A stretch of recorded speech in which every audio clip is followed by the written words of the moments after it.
Hello friends, welcome to exam IAS के PYQ series में आपका स्वागत है। मॉडर्न हिस्ट्री के पीवाईक्यू हमने ऑलरेडी कर लिया है। अब हम मेडाइवल चल रहा है और आइए अब हम डिस्कस करते हैं जनरल साइंस के पीवाईक्यू को। जनरल साइंस का जो रोल होता है वो बहुत बड़ा मेजर रोल होता है बीपीएससी के एग्जाम में। इससे लगभग 25 to 30 क्वेश्चन पूछता है हर बीपीएससी के एग्जाम में, और लगभग यही आंकड़ा मॉडर्न हिस्ट्री का भी होता है। तो जनरल साइंस एक बहुत बड़ा रोल प्ले करता है। अगर आपने जनरल साइंस, हिस्ट्री ये सब कर लिया तो लगभग 65 क्वेश्चन तो आप लोगों ने कर लिया। देखिए, हमें तैयारी को एकदम स्मार्टली करना है। जैसे कि कुछ स्टैटिक के कुछ ऐसे पार्ट है जिनको कवर कर लीजिए, क्योंकि करंट अफेयर बहुत डायनामिक होता है। उससे कितना सही होने, लेकिन अगर हमने स्टैटिक अपना स्ट्रॉन्ग कर लिया तो आप ईजिली अपना स्कोर कर सकते हैं, अच्छे से स्कोर कर सकते हैं और एग्ज़ाम को क्वालिफाई कर सकते हैं। और 10 क्वेश्चन जो मैथ्स और रीजनिंग का होता है वो तो बहुत इंपॉर्टेंट होता है। उसके लिए पीवाईक्यू की सीरीज डिस्कस कर रहे हैं साकेत सर। उनके वीडियो का लिंक नीचे दिया हुआ है, उसको आप ज़रूर देख के जाइएगा। उसको आप ज़रूर मैथ्स और रीजनिंग ज़रूर करके जाइएगा। मैथ्स और रीजनिंग के पीवाईक्यू ज़रूर करके जाइएगा। और कोई भी अगर आपको कॉन्सेप्ट समझ नहीं आ रहा तो साकेत सर ने बहुत बेसिक से स्टार्ट किया, हर कॉन्सेप्ट को बेसिक से एकदम डिटेल में समझाया, वो आप ज़रूर देख लीजिएगा। अगर कोई भी आपको कॉन्सेप्ट समझ नहीं आ रहा तो साकेत सर ने यूपीएससी के लिए जो यूपीएससी सीसैट के लिए जो लेक्चर बनाया उसमें भी उन्होंने हर एक टॉपिक को बेसिक से स्टार्ट किया है, तो उसको देख लीजिएगा। चलिए ये स्टार्ट करते हैं जनरल साइंस के पीवाईक्यू। सबसे पहले हम 70वीं बीपीएससी जो री एग्ज़ाम हुआ था उसके जनरल साइंस के क्वेश्चन देखते हैं। तो इसके क्वेश्चन नंबर 1 है, steam methane reforming technique is use to obtain. Option A brown hydrogen, option B है ग्रे हाइड्रोजन, ऑप्शन सी है ग्रीन हाइड्रोजन, ऑप्शन डी है नन ऑफ एबव। तो ये है grey hydrogen. Grey hydrogen obtain करने की ये टेक्निक है। स्टीम मेथन जो रिफॉर्मिंग टेक्निक है वो ग्रे और ब्लू दोनों हाइड्रोजन ऑब्टेन करने के लिए यूज़ किया जाता है। लेकिन दोनों में बेसिक डिफरेंस क्या होता है, जो ग्रे हाइड्रोजन में जो CO2 रिलीज होता है इस टेक्निक के द्वारा, उसको एटमॉस्फेयर में डायरेक्टली रिलीज कर दिया जाता है।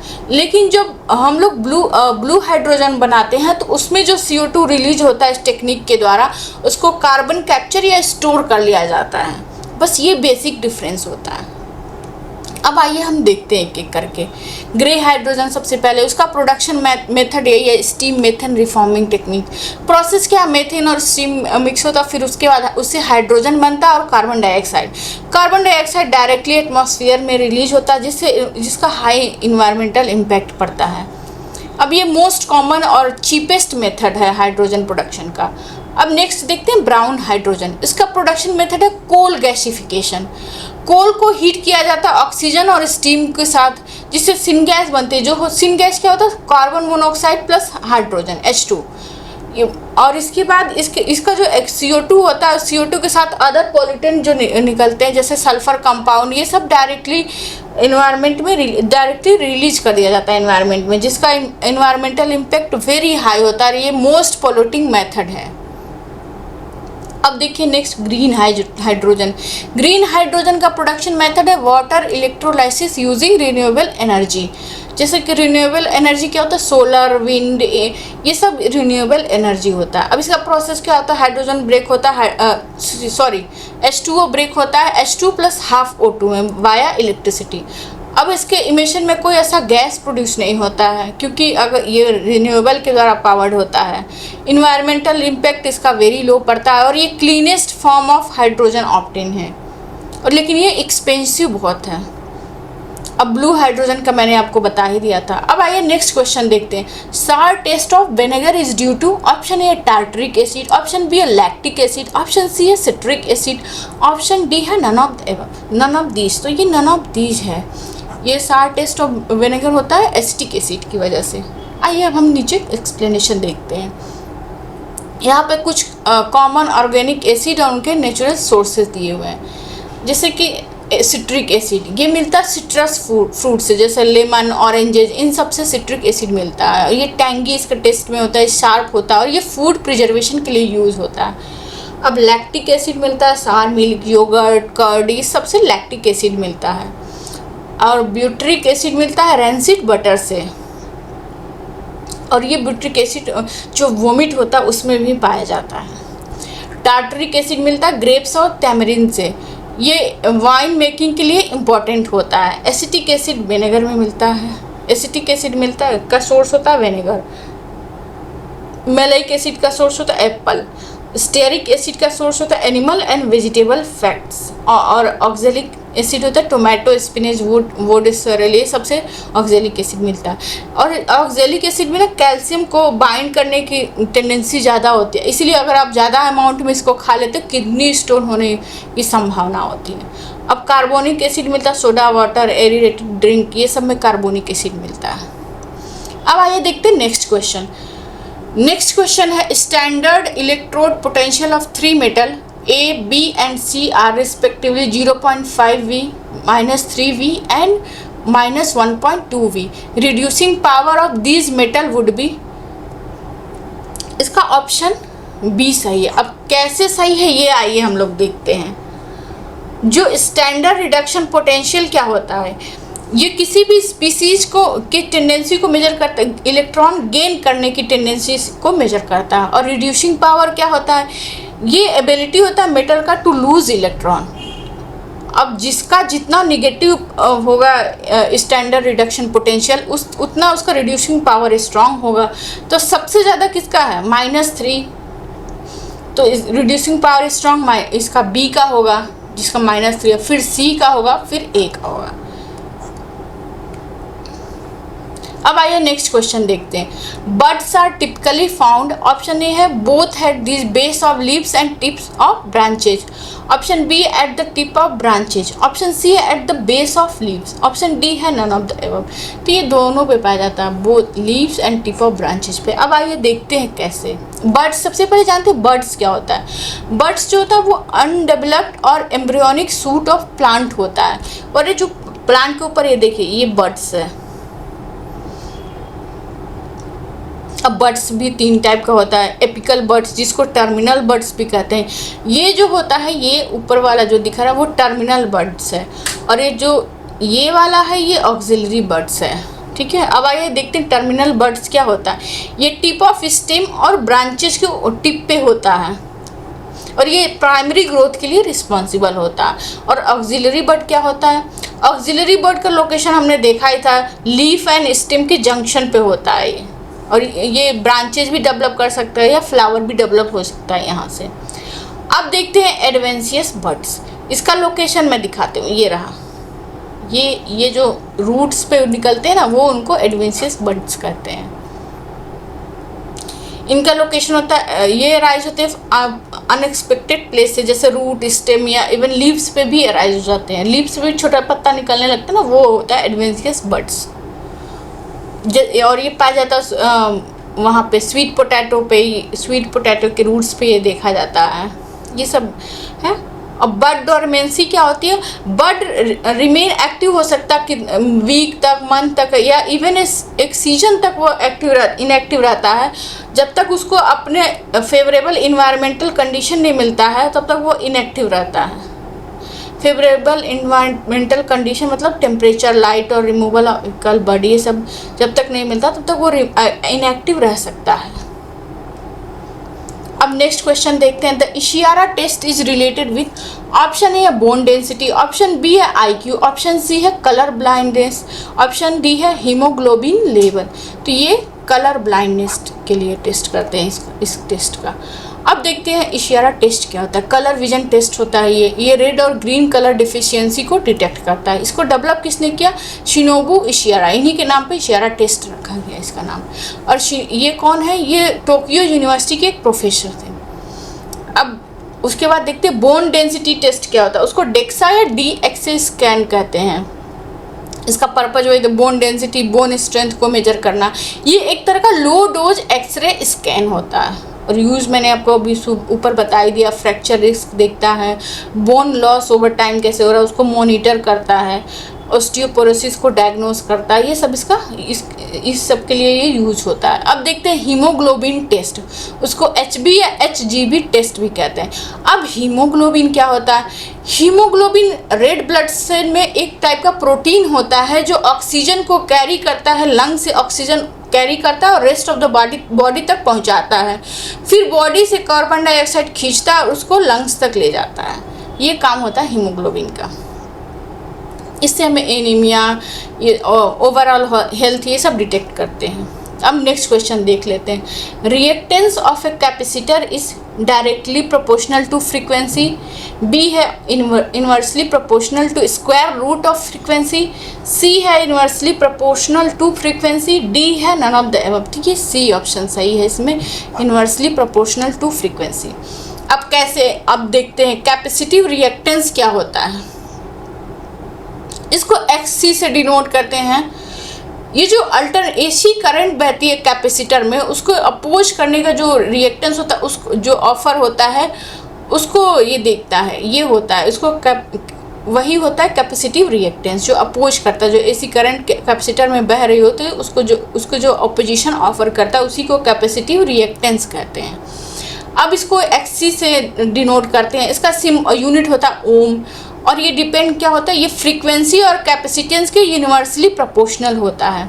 अब आइए इसका फॉर्मूला देखते कैसे होता है। इसका फॉर्मूला है ये XC 1/2 पाई FC। F क्या है, फ्रीक्वेंसी, C क्या है, कैपेसिटेंस। तो दोनों यूनिवर्सली प्रोपोर्शनल हो गए ना। अगर फ्रीक्वेंसी बढ़ा रहे हैं तो XC घटेगा, अगर फ्रीक्वेंसी बढ़ा रहे हैं तो कैपेसिटिव रिएक्टेंस घटेगा, और अगर ये कैपेसिटेंस भी बढ़ा रहे हैं तब भी कैपेसिटिव रिएक्टेंस घटेगा। तो ये होता है। अब नेक्स्ट क्वेश्चन देख लेते हैं। A nail is nailed into the trunk of a tree at a point 1 metre from the soil level. After 2 years the nail will, option A remain at the same position, option B है move sideways, option C है move up, option D है none of the above. तो ये होगा remain at the same position. मान लीजिए एक पेड़ है, ठीक है, तो इसका ट्रंक जो होता है, ये बीच का जो पार्ट होता है, तो यहाँ पे मान लीजिए आपने कोई नील को नील्ड कर दिया, तो आप कितने भी साल बाद देखिए ये थोड़े बढ़ेगा। पेड़ तो ऊपर से ब्रांचेज उसकी ऊपर से आती हैं ना, यहाँ से थोड़ा बढ़ता है। अगर कुछ भी रूट या फिर नीचे जाता है, यहाँ बीच का पार्ट तो सेम रहता है ना, तो इसीलिए उसका पोजीशन भी सेम होगा। और वही मैंने इसको डिस्क्राइब किया है। अब नेक्स्ट क्वेश्चन देख लेते हैं। Actual site of dark reaction is photosynthesis inside cytoplasm is, option A granum, option B है ग्रेना लमेला, ऑप्शन सी है स्ट्रोमा, ऑप्शन डी है नन ऑफ द एबव। ठीक है, स्ट्रोमा में होता है। अब आइए देखते हैं कैसे होता है। अब photosynthesis, light and dark reaction. सबसे पहले हम लाइट रिएक्शन देखते हैं। ये होता है थाइलेक्वाइड मेम्ब्रेन ऑफ क्लोरोप्लास्ट में। इसका फंक्शन क्या होता है, ये लाइट एनर्जी को कैप्चर करता है और ATP और NADPH प्रोड्यूस करता है, और जो वाटर होता है उसको स्प्लिट करता है, उससे oxygen as a by product release करता है। अब लाइट इंडिपेंडेंट रिएक्शन, जिसको डार्क रिएक्शन या कैल्विन साइकिल भी कहते हैं, वो देख लेते हैं। इसका ये कहाँ होता है, स्ट्रोमा, क्लोरोप्लास्ट के स्ट्रोमा में होता है। इसका फंक्शन क्या होता है, जो लाइट रिएक्शन से जो ATP और NADPH बनता है उसको यूज़ करना, और कार्बन डाइऑक्साइड को फिक्स करना, और ग्लूकोज प्रोड्यूस करना। अब नेक्स्ट क्वेश्चन देखते हैं। Catalyst used in hydrogenation of vegetable oil into वनस्पति घी इज, ऑप्शन ए है पैलेडियम, ऑप्शन बी है आयरन, ऑप्शन सी है निकिल, ऑप्शन डी है नन ऑफ द एबव। तो निकिल यूज होता है हाइड्रोजनेशन ऑफ वेजिटेबल ऑयल, जिस वनस्पति घी में। अब देखते हैं ये कैसे, इसका क्या पर्पज होता है। जो वेजिटेबल ऑयल का हाइड्रोजनेशन होता है, इसका पर्पज होता है अनसेचुरेटेड फैट को सेचुरेटेड फैट में कन्वर्ट करना, और वनस्पति घी बनता है जो सेमी सॉलिड फैट होता है। अब इसमें निकिल कैटलिस्ट यूज होता है। ये हाइड्रोजनेशन रिएक्शन जो होता है उसको स्पीड अप करता है। ये फूड इंडस्ट्री में यूज होता है वनस्पति घी बनाने के लिए, और अदर सॉलिड या सेमी सॉलिड फैट्स में यूज होता है। अब देखते हैं आयरन एज ए कैटलिस्ट कहाँ यूज होता है। ये होता है हेबर-बोस प्रोसेस, जो अमोनिया का सिंथेसिस प्रोसेस होता है, वहाँ पे iron as a catalyst use होता है।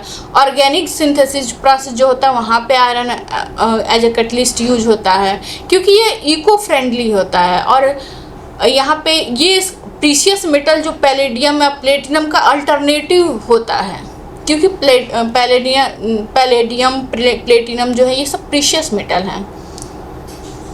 अब पैलेडियम कहाँ कहाँ एज अ कैटलिस्ट यूज होता है?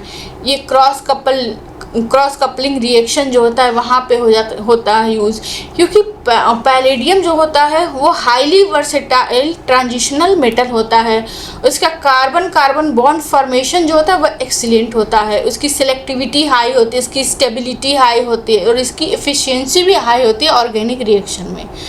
लेकिन वही होता है, ये बहुत कॉस्टली होता है, इसीलिए लोग आयरन एज ए कैटलिस्ट भी यूज़ करते हैं। अब नेक्स्ट क्वेश्चन देखते हैं, which of the following is not a electrophile? Option A Na+, option B है Bf3-, ऑप्शन सी है H, ऑप्शन डी है ऑल ऑफ द एबव। तो इसमें ये है ऑप्शन बी सही है, Bf3-। अरे सॉरी, ओह सॉरी, ये नहीं है पूछ रहा है ना, देखिए ये कितना बड़ा मिस्टेक हो रहा है, नॉट एन इलेक्ट्रोफाइल, तो ये Na+। अब इलेक्ट्रोफाइल क्या होता है? इलेक्ट्रोफाइल जो होता है इलेक्ट्रॉन लविंग स्पीसीज होता है, जो इलेक्ट्रॉन को अपनी तरफ अट्रैक्ट करता है और बॉन्ड फॉर्म करता है, इलेक्ट्रॉन पेयर जो होता है उसको एक्सेप्ट करता है, उसको इलेक्ट्रोफाइल कहते हैं। ये इलेक्ट्रोफाइल न्यूक्लियोफाइल से इलेक्ट्रॉन पेयर को एक्सेप्ट करता है। इसका example H+, NO2+, Br2, AlCl3, Bf3, SO3, carbonyl carbon, ये सब इसके एग्जांपल। अब सोडियम आयरन क्यों नहीं इलेक्ट्रोफाइल है? सोडियम जो है इलेक्ट्रॉनिकली स्टेबल और इनर्ट टुवर्ड है, इनर्ट के टुवर्ड्स है, और ये पॉजिटिवली चार्ज जरूर है, लेकिन इलेक्ट्रोफाइल के जो दो कंडीशन पूरे करने होते हैं ये नहीं करता है। ये दो कंडीशन क्या होते हैं? एक वैकेंट ऑर्बिटल होना चाहिए और इलेक्ट्रॉन पेयर को एक्सेप्ट करने की टेंडेंसी होनी चाहिए, जो कि नहीं है सोडियम Na+ में, इसीलिए ये इलेक्ट्रोफाइल नहीं है। अब नेक्स्ट क्वेश्चन देख लेते हैं, the conductivity of a strong electrolyte. Option A decreases on dilution, option B है does not change with dilution, option C है increases slightly on dilution, option D है नन ऑफ द एबव। तो ये decreases on dilution. अब कैसे decrease करता है ये देख लेते हैं।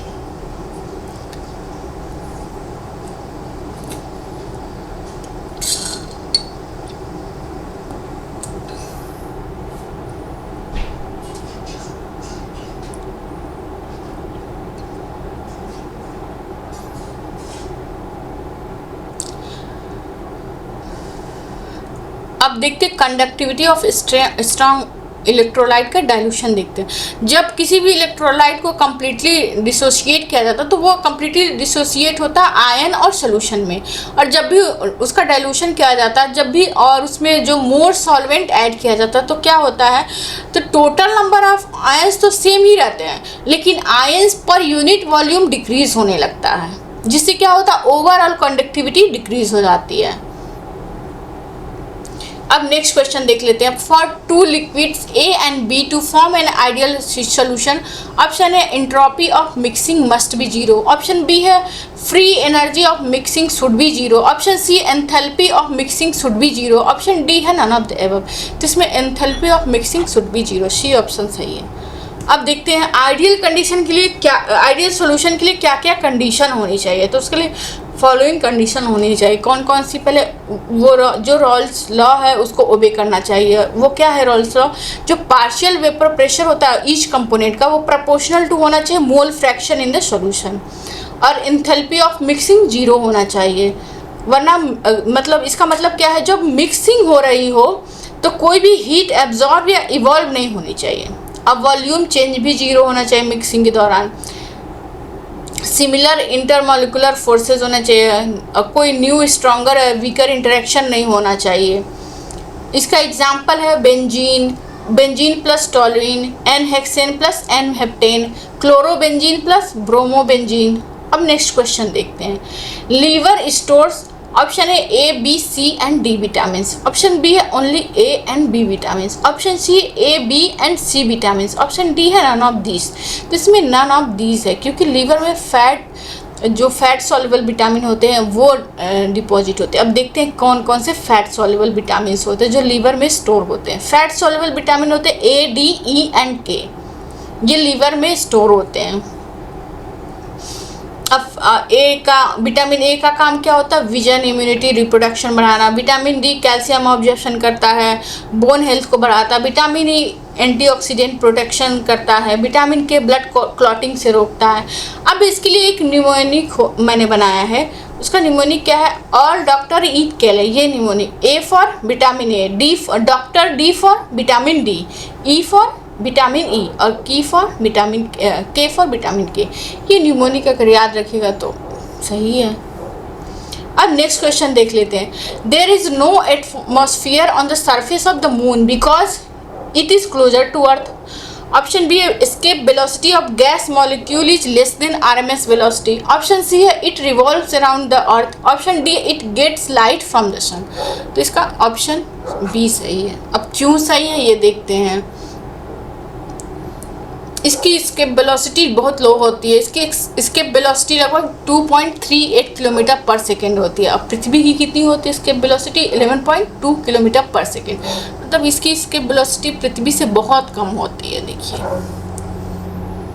अब सरफेस टेम्परेचर और गैस स्पीड जो होता है, अब सरफेस टेम्परेचर इनका बहुत ग्रेटली वेरी करता है। जैसे कि अगर सनलाइट में इनका सरफेस टेम्परेचर 100 डिग्री सेल्सियस होता है और डार्कनेस में -170 डिग्री सेल्सियस। अब दिख रहा है कितना वेरी कर रहा है ये। जब हायर टेम्परेचर होता है तो गैस मॉलिक्यूल्स फास्टर मूव करते हैं और थर्मल वेलोसिटी ऑफन एक्सीड करती है एस्केप वेलोसिटी से, स्पेशली फॉर लाइटर गैसेज जैसे हाइड्रोजन और हेलियम। अब देख लेते हैं इसकी ग्रेविटी भी बहुत वीक होती है। पृथ्वी की तुलना में इसकी ग्रेविटी सिर्फ 1/6 होती है पृथ्वी की ग्रेविटी की। अब यहाँ पे कोई मैग्नेटिक फील्ड भी नहीं पाया जाता है।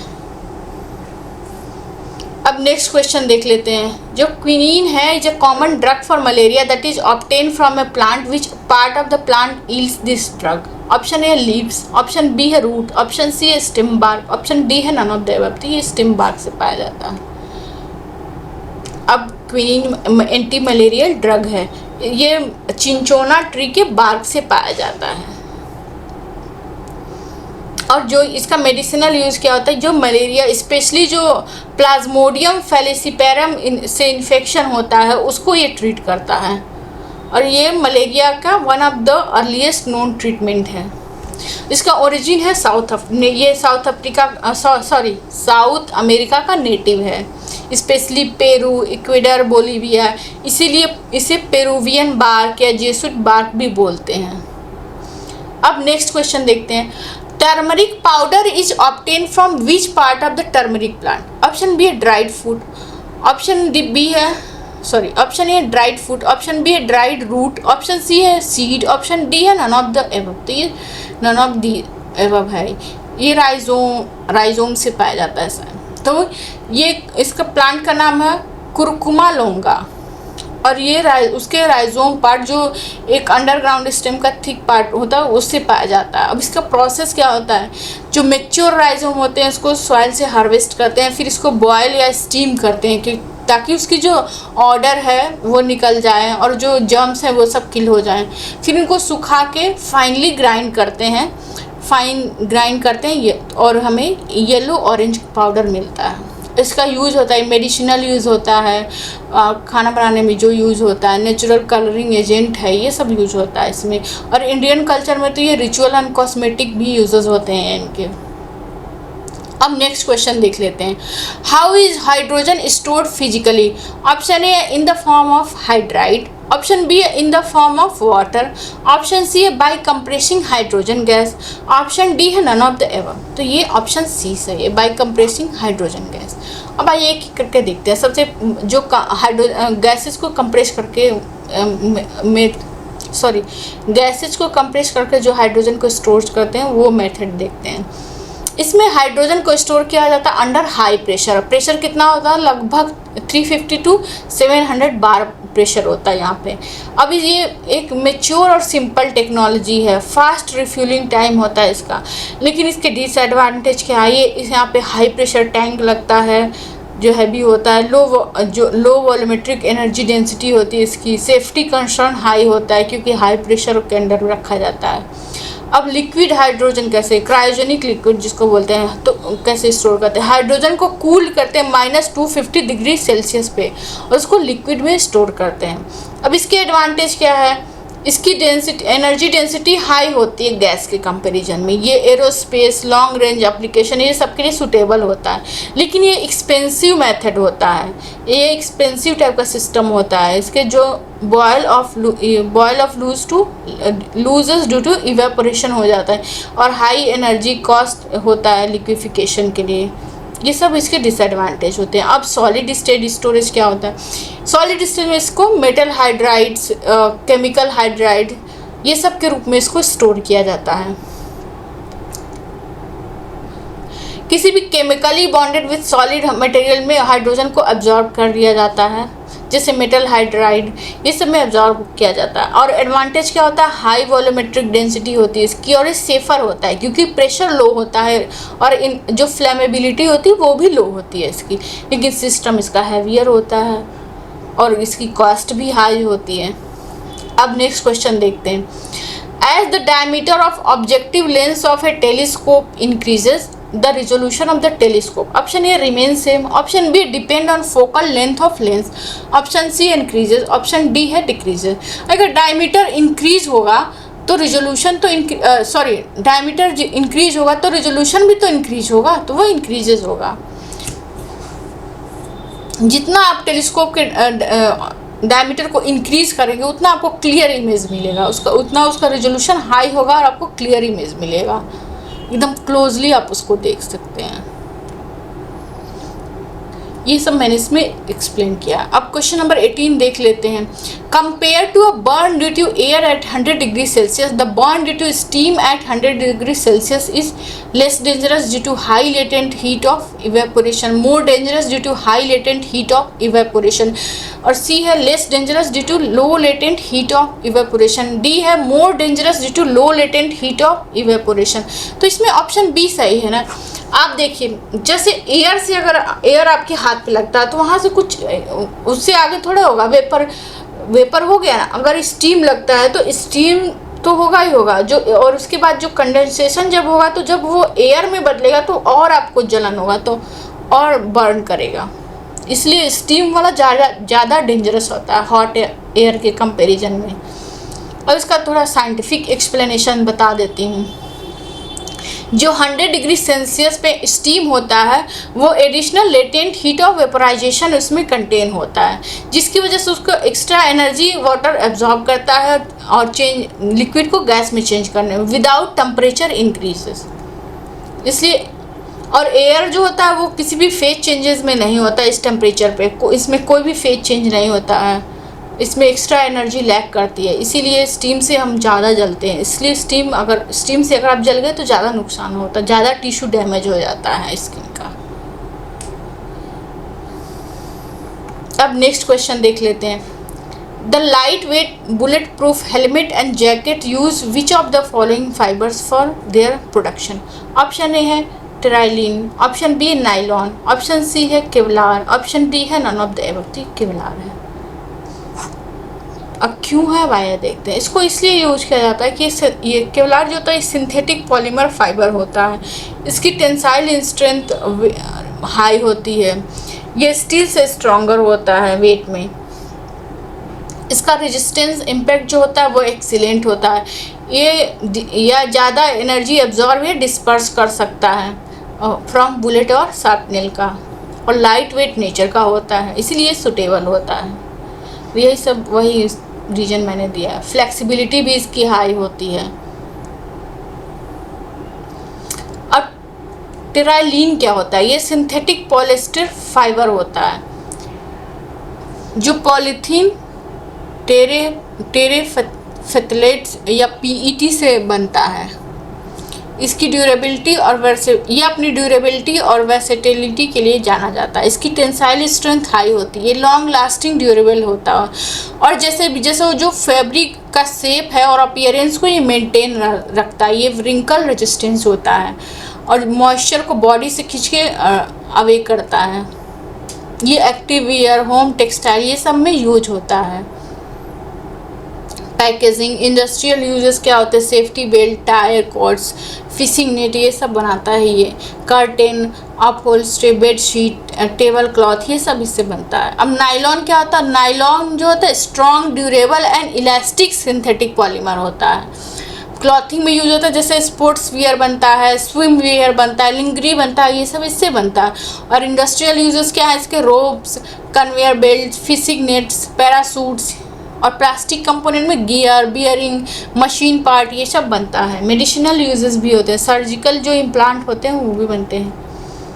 अब नेक्स्ट क्वेश्चन देखते हैं, what is the unit of measure of magnetic field. Option A cobalt, option B ampere, option C है ओम, ऑप्शन डी है टेस्ला। तो ये टेस्ला है।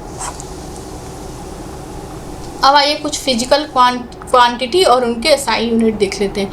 लेंथ का एसआई यूनिट मीटर होता है, मास का किलोग्राम, टाइम का सेकेंड, इलेक्ट्रिक करंट का एम्पियर, टेम्परेचर का केल्विन, ल्यूमिनस इंटेंसिटी का कैंडेला, अमाउंट ऑफ सब्सटेंस का मोल होता है, फ्रीक्वेंसी का हर्ट्ज होता है, ये बीपीएससी में पूछा हुआ है, फोर्स का न्यूटन होता है, प्रेशर का पास्कल होता है, एनर्जी का जूल होता है एसआई यूनिट, पावर का वॉट एसआई यूनिट होता है, इलेक्ट्रिक चार्ज का कूलॉम्ब होता है, इलेक्ट्रिक पोटेंशियल का वोल्ट होता है, इलेक्ट्रिकल रेजिस्टेंस का ओम होता है, इलेक्ट्रिकल कंडक्टेंस का सीमेंस होता है, कैपेसिटेंस का फैराडे होता है एसआई यूनिट।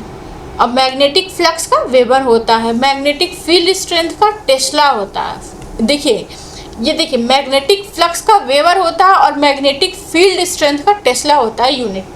और इंडक्टेंस का हेनरी होता है, ल्यूमिनस फ्लक्स का ल्यूमेन होता है, इल्यूमिनेश का लक्स होता है, और प्लेन एंगल का रेडियन, अगर सॉलिड एंगल है तो स्टेरेडियन होता है उसका यूनिट।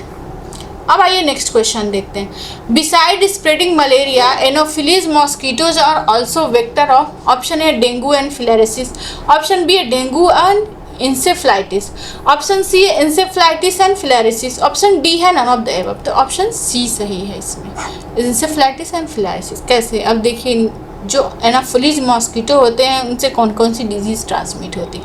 पहले तो मलेरिया है, इसका कॉजिंग एजेंट कौन सा होता है, प्लाज्मोडियम स्पीसीज, और ये इसके जो वेक्टर होते हैं वो फीमेल एनोफिलीज मॉस्किटो होते हैं। और दूसरा लिम्फेटिक फिलेरिसिस, जिसको एलिफेंटियासिस भी बोलते हैं, इसका कॉजेटिव एजेंट होता है फिलेरियल वॉर्म, इसका वेक्टर होता है एनोफिलीज के कुछ स्पीसीज जैसे क्यूलेक्स, मंसोनिया, ये इसके वेक्टर होते हैं। और तीसरा है अर्बो वायरसेस, इसको इंसेफेलाइटिस वायरस होता है, ये इसका वेक्टर होता है एनोफिलीज स्पीसीज। सिर्फ ओनली फीमेल एनोफिलीज मॉस्किटो जो होते हैं वो बाइट और ट्रांसमिट करते हैं डिजीज़ को। अब डेंगू फीवर के बारे में जान लेते हैं। इसका कॉजेटिव एजेंट कौन सा होता है, dengue virus.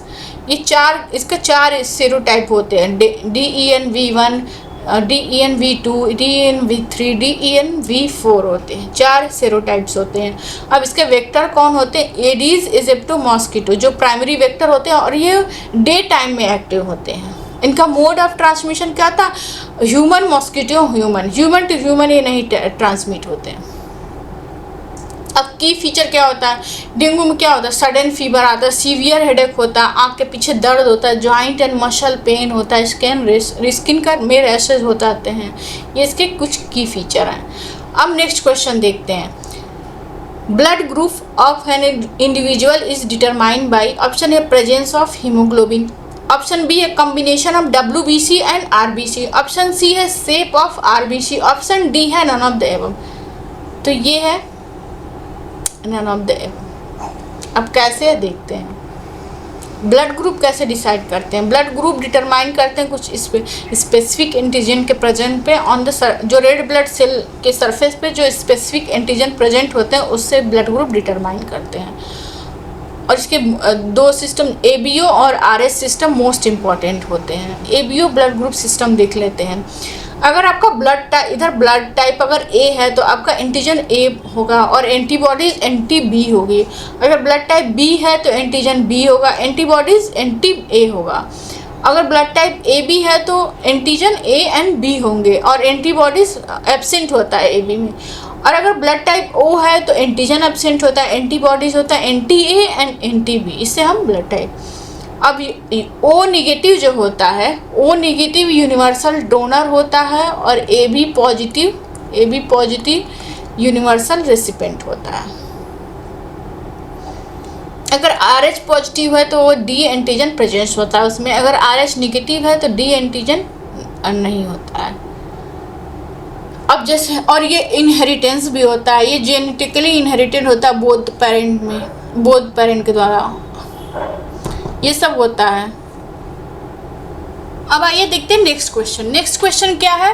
One of the properties associated with X rays that they can be deflected by, option A है both electric and magnetic field together, option B है electric fields only, option C है magnetic fields only, option D है none of the above.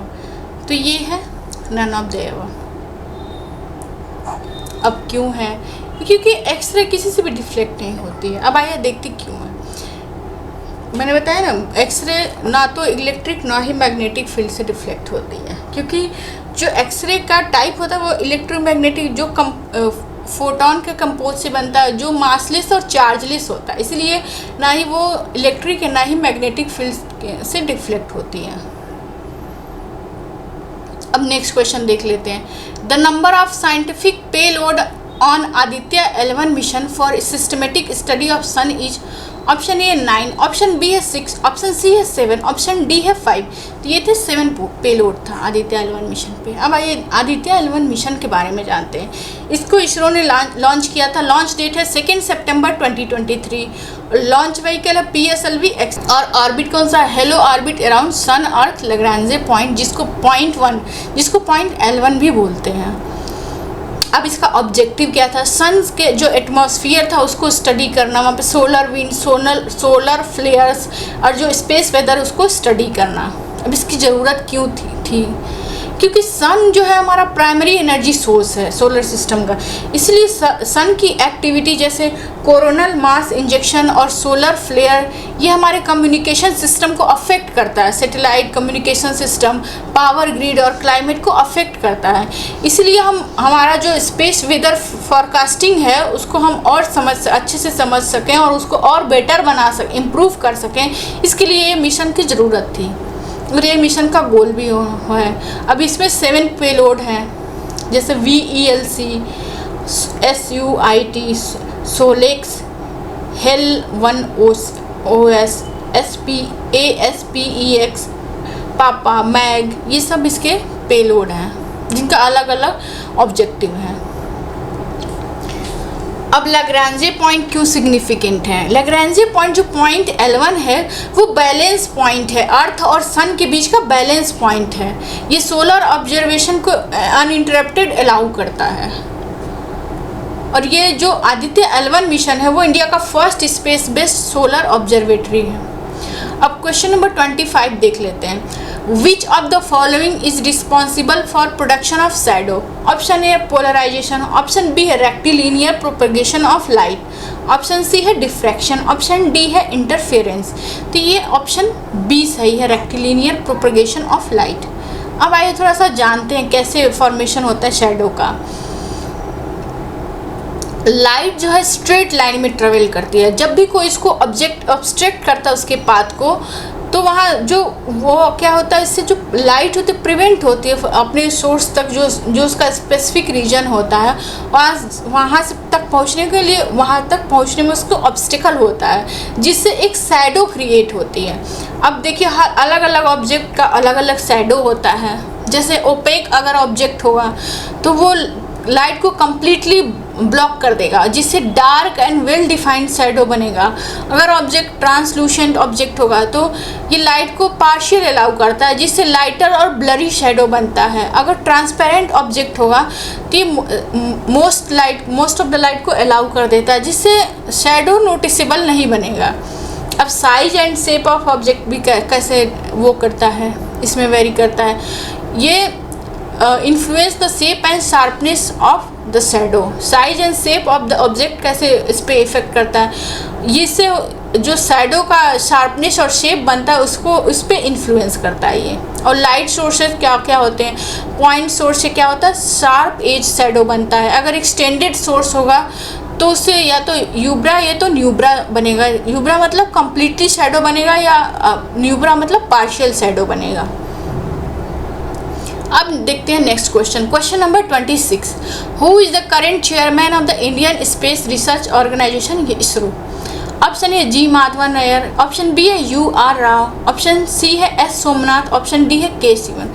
तो ये उस समय जब पूछा था तो उस समय एस सोमनाथ थे। अभी बताइए करंट इसरो के चेयरमैन कौन है? ये हम मुझे करंट बॉक्स में बताइए, सॉरी ये मुझे कमेंट करके कमेंट बॉक्स में बताइए कि करंट इसरो के चेयरमैन कौन है। अब नेक्स्ट क्वेश्चन देखते हैं। An electron of mass m kg and charge e coulomb travel from rest through a potential difference of v volt. The final energy in joule would be. Final energy क्या होगी? Option है E into V, option B है into V upon M, option C है E upon V, option D है MEV। तो ये होगी E into V. Final energy क्या होगी? Charge into potential difference. अब देखते हैं, जब भी इलेक्ट्रॉन एक्सेलरेटेड होता है थ्रू पोटेंशियल डिफरेंस तो ये काइनेटिक एनर्जी गेन करता है। तो फाइनल एनर्जी क्या होगा? E इंटू वी, जहाँ पे E क्या है? चार्ज ऑफ द इलेक्ट्रॉन, जिसकी वैल्यू 1.6 इंटू 10⁻⁻19 होता है। और V क्या है? Potential difference in volt. ये जो है वो एनर्जी कंजर्वेशन प्रिंसिपल पे बेस्ड होता है। जितना पोटेंशियल एनर्जी लॉस्ट होता है उतना ही काइनेटिक एनर्जी गेन्ड होता है। उसका एक मैंने एग्जांपल भी सॉल्व करके आपको दिखाया। अगर क्वेश्चन पूछ देता है तो आप ऐसे सॉल्व भी कर सकते हैं। आपको फार्मूला याद होगा तो आप सॉल्व कर लेंगे। नेक्स्ट क्वेश्चन देखते हैं। When antigens are introduce in the body through vaccination, antibodies are produce to fight off infection.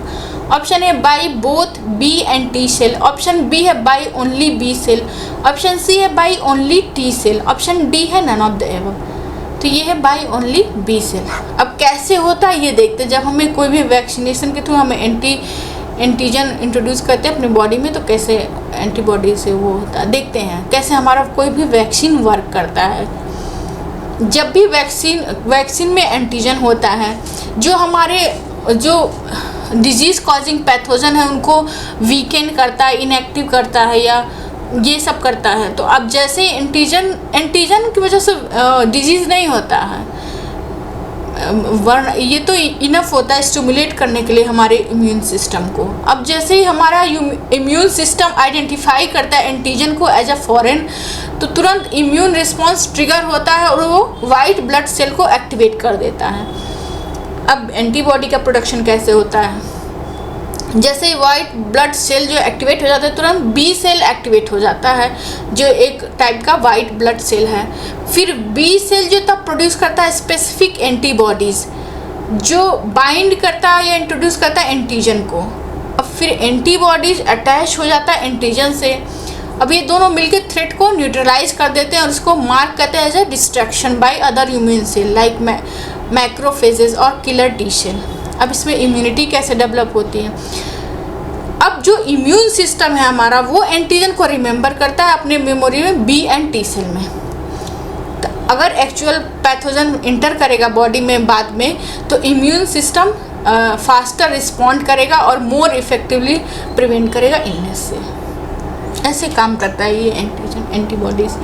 अब क्वेश्चन नंबर 29 देखते हैं। Name of the first 3D printed humanoid robot in India is. Option A Indro, option C है Mitra, option B है RoboCop, option D है मानव। तो ये था मानव, human. मानव का मतलब ह्यूमन। अब आइए इसके बारे में जान लेते हैं। ये first 3D printed humanoid robot है जिसको Delhi based asset training and research institute ने डेवलप किया था। इसका जो मटेरियल इसमें यूज हुआ था वो 3D प्रिंटेड प्लास्टिक यूज हुआ था और हाइट इसकी अप्रॉक्सीमेटली 2 फीट थी और वेट अराउंड 2 kg के था। इसको रिसर्च, एजुकेशन और ह्यूमन रोबोट इंटरेक्शन स्टडी करने के लिए बनाया गया था। लॉन्च ईयर इसका है 2014। अब नेक्स्ट क्वेश्चन देख लेते हैं। Which of the following vitamin are water soluble? Option A है विटामिन ए, ऑप्शन बी है विटामिन डी, ऑप्शन सी है विटामिन के, ऑप्शन डी है नन ऑफ दिस। तो ये ऑप्शन डी सही है, नन ऑफ दिस। इससे पहले हमने फैट सॉल्युबल विटामिन देखे थे जो लीवर में स्टोर होता है, अभी हम वाटर सॉल्युबल विटामिन देखेंगे। अब वाटर सॉल्युबल विटामिन क्या होते हैं? वो जो वाटर में डिसॉल्व हो जाते हैं। अब ये कौन कौन से होते हैं? ये स्टोर नहीं होते हैं बॉडी में, वो ये यूरिन के थ्रू एक्सक्रीट हो जाते हैं, इसलिए हमको इसको रेगुलर लेना होता है। अब fat soluble vitamin A D, fat soluble vitamin A D E and K है, और वाटर सॉल्युबल है B and C. A D E जो फैट सॉल्युबल विटामिन का न्यूमोनिक मैंने आपको बता दिया था। अब आइए देखते हैं वाटर सॉल्युबल विटामिन के न्यूमोनिक के बारे में। इसका न्यूमोनिक है these really nice people play beautiful flutes कामले। ये याद रखिएगा। वैसे तो बी एंड सी है, लेकिन बी के भी टाइप होते हैं ना। अगर मान लीजिए टाइप पूछ दिया तो फिर आप कंफ्यूज हो जाएंगे। जैसे B1 का कॉमन नेम है थायमिन, और B2 को कहते हैं राइबोफ्लेविन, B3 है नियासिन। तो थायमिन से हो गया दीज, राइबोफ्लेविन से हो गया रियली, और नाइस हो गया B3 नाइस नियासिन, और B5 जो पेंथोजेनिक है, पेंथोजेनिक एसिड है वो पीपुल का पी। अब आगे क्या है? पीपुल प्ले का हो गया पायरोडॉक्सिन जो विटामिन B6 है, और B7 है बायोटिन, प्ले ब्यूटीफुली, बायोटिन हो गया। अब B9 है फोलेट, फ्लूइड है ना, फ्लूइड, B9 फोलेट हो गया। अब कामली में हो गया कोबलामाइन और एस्कॉर्बिक एसिड, B12 कोबलामाइन, और C को एस्कॉर्बिक एसिड। अगर इसका जो कॉमन नेम है उसको भी पूछेगा ना, तो उससे भी आप कर सकते हैं। अगर आपको ये न्यूमोनिक याद रहेगा तो आप ये न्यूमोनिक याद रखिएगा, और ये इम्पोर्टेंट भी है।